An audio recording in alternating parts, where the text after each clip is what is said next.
What's up, guys? You already know this is going to be, I believe we're on, what are we on?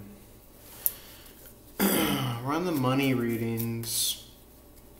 Let me check my phone really quick. I want to say we're on Gemini or Taurus, maybe even Cancer. 1 second. Hope you guys are doing well. You know my spiel. Feel free to like, share, follow. Reach out for a one-on-one reading. Okay, so I see Gemini and Taurus here. That must mean that we are on Cancerian. Guys, feel free to subscribe to the part 2 readings as well. Link below on the Patreon. To get access to those part 2 love and money readings are all up there for November, December. All the love readings are rolled out for January. Currently rolling out, working out the money readings. So this is Cancerian. Welcome Cancerian, welcome cross watchers as well. If you are a cross watcher, feel free to apply this reading however, as well as feel free to view this reading through the lens of the 4th house of Cancerian, which is femininity, emotional security. Just Google the astral natal chart and see all the keywords and phrases that pertain to the 4th house, which Cancerian is a ruling sign over. What else can I say? Run and Gun Tarot, all things, website link below. All the links to the social media are on the website. Leave comments, interact, share, recommend to friends, family, people who might need a reading. I appreciate your guys' support. It's a broil. You know, we're building momentum, and you know, it means all the world when you guys subscribe and all that good stuff. It allows me to continue to put out great content, raise the vibe of our tribe, and all that good stuff. So without further ado, let's jump into money. January 2022. Spirit of gratitude, your love and light, highest possible messages for Cancerian money. Excuse me.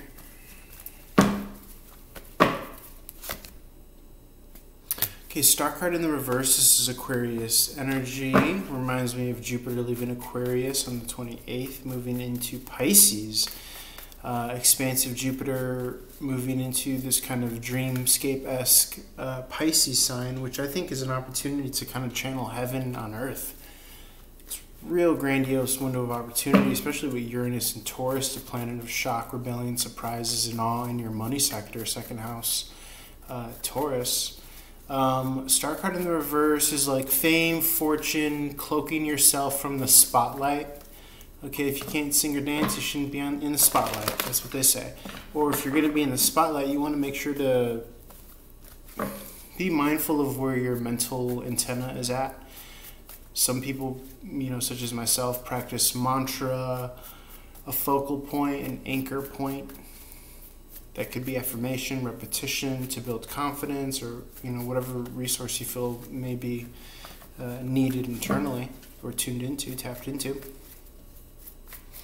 Sometimes we're so kind of in tune with like the potential that it seems like it's nothingness, if that makes sense. And so sometimes that kind of like absorbs our light energy.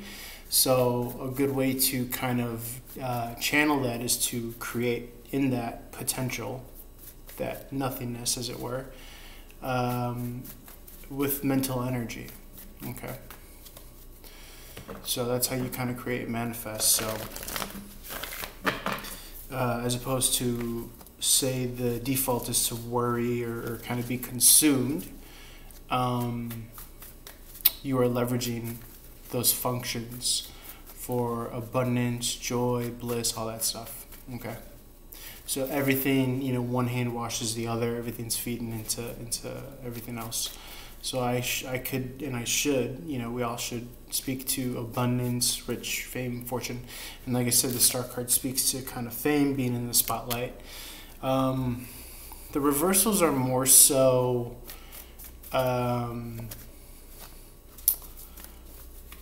Internalized energies, referencing digging within the well of self. Really why you get paid the big bucks, Cancerian, okay? You also have the Eight of Cups in the upright, not wanting to walk away. Maybe from preconceived notions, expectations. Sometimes people kind of reveal themselves to us, their priorities or concerns, their lack of care. And it hurts us because I think it connects us with maybe a interpretation of reality, which is that there is a sense of singularity of experience, meaning that although there are a lot of similarities in the human experience, there are also a lot of particularities, meaning that our experience is unique. And so if you are someone who's trailblazing and kind of forefronting, then there might not be a lot of relatability. You see my chin healing. I got into a spill with my electric scooter, so if you're seeing this, it's just some bruising still, so please bear with me. I look like Rocky Balboa. In any event, all channels open, all lines cast, all systems go, banging on all cylinders still is what I'm getting, Cancerian. Although there is these kind of like emotional letdowns and whatever, you have to see this as space to run free, space to run wild. And I mean that to the extent that like you get to hyper focus on your wealth and abundance. You're really kind of like a born to be wild. Born to be wild. Like easy rider. Easy rider type, like this life is unique to you, this experience is unique to you. And so yes, there's this sense of like maybe people can't relate, but you know, in a lot of ways, there are so many people that are experiencing even that too. So it's kind of the snake eating its own tail. Don't be afraid to walk away.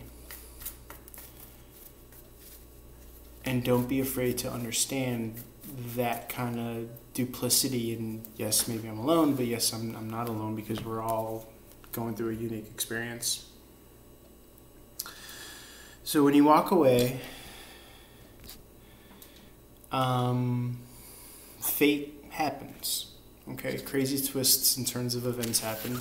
I find that maybe you might even bump into somebody who's kind of strategizing something behind someone else's back, I guess. Try to kind of channel this, making sure to keep focus on the fact that this is a money reading. So, you know, instinctually, I read this energy as someone taking communicative resources and is about to bump into you.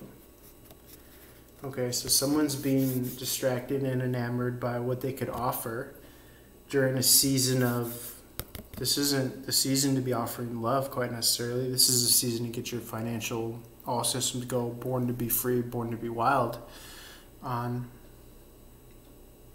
And I don't mean that in like a salacious, like, sexual way. I mean that in like a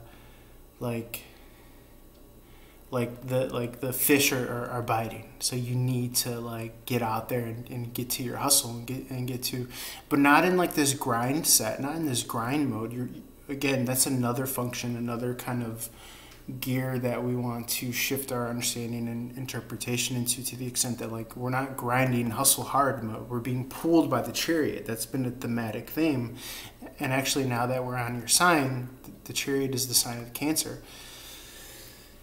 Excuse me, Cancerian energy. So you're resting and chilling on the backbeat. You're being pulled by the momentous, okay? And you're leveraging that to do whatever else you have to do, okay? My personal example, when I do deliveries on my scooter, that wakes me up and like my brain's like, okay, I'm up. So then that helps me inform leveraging that wakefulness and energy to do readings, and then to like pick up my apartment and clean. And whereas like in the morning it's more chill, taking tarot calls, having my coffee. So it's like there's these high peak points, but it's like you can be bogged down by this kind of internal depth as well, where you're trying to recover. You're not you're feeling wishy-washy about walking away, but when you do walk away, you're surprised and amazed by what you can get done when you leverage what's in front of you, because it's in front of you for a reason. You could interpret it as the new, or you could interpret it as the uncharted, but this is a part of you taking your steps into that territory to create your abundance, and it's actually working. So you're running into Seven of Swords in the upright. I'm reading this as resources. Swords of communication, could be clientele, okay, because people, and again, this might be a more faded thing we could drill into in part 2, but someone's slipping here. Someone's slipping trying to deliver this cup, and resources are being kind of sequestered. There's a word I don't use often.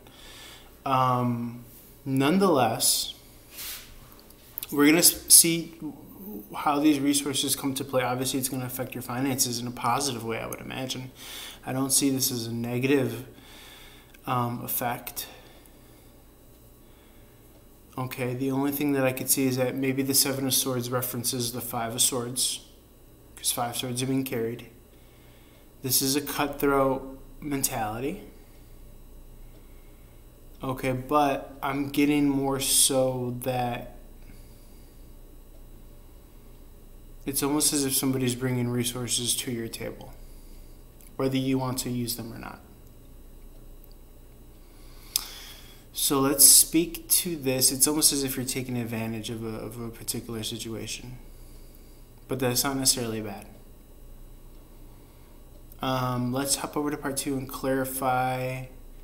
I hope you were able to get something from this Cancerian. And yeah, I'm excited to see what wants to come out here. So click down Patreon. It's only $3 a month. It's, you know, less than a cup of coffee nowadays, and you are doing like the Lord's work tremendously by, you know, voting with your dollar, you know, subscribing to the tribe, and allowing me to continue to kind of build this great empire with you guys. Can't do it without you guys. I already have one subscriber. Chi Chi is her name. It's $3 a month. She's the GOAT. She's the one and only so far. But I'd be honored if you know, many more wanted to jump on. And I'm telling you, man, this is like Apple stock in the 80s. You want to buy it now, get in at the beginning, and because, you know, can't stop, won't stop. Okay. Doing this full time essentially, so I'm all in, guys. So it'd be great to see you guys all in as well. All right, guys, Cancerian part 2, Patreon link below. I'll catch you in a spliffy, okay, in a jiffy. All right, I'm gonna put this on pause, and we're gonna start part 2. All right, holla at your boy. Peace.